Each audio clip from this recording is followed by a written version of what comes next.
friendships. Lanny, I want to start with you. You knew him for more than 20 years. What was he like?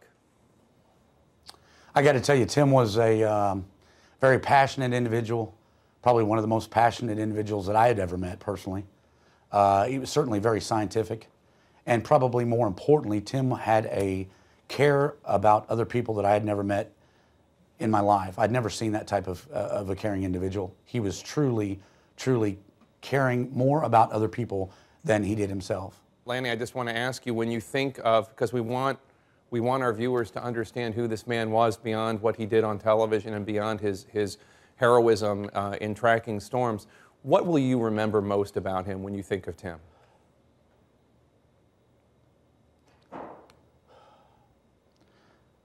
Certainly I will remember, certainly I'm going to remember his dedication, his passion. But I think, of course, the scientific level, I mean, Tim was a very smart individual, probably one of the smartest people that I know. But ultimately, I will remember his caring attitude. I mean, this is a man that it's very hard to describe to you.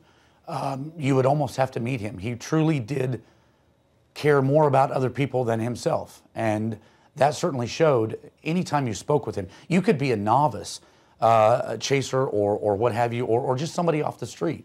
And Tim would take time to visit with you. And I think that caring attitude and that aura about him, really, I'm going to miss dearly. And that's what I'm going to remember. I'm going to hold on to those, memories. And Ed, lastly, what will you remember most about Tim having been a member of his team?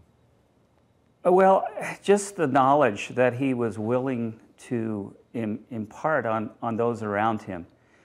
Even when he wasn't storm chasing, sort of echoing what Lanny just said, in the off season, he enjoyed going to schools. He enjoyed talking to children, trying to educate them, trying to get them involved in science. From my standpoint, he believed in integrating that scientific knowledge in the younger kids so that as they got older, there would be a new generation to be able to carry on some of the programs and studies that he had envisioned in his dream. All right, Lanny Dean and Ed Grubb, thank you so much. Our deepest condolences on your friend's loss. Thank you so guys much. very much.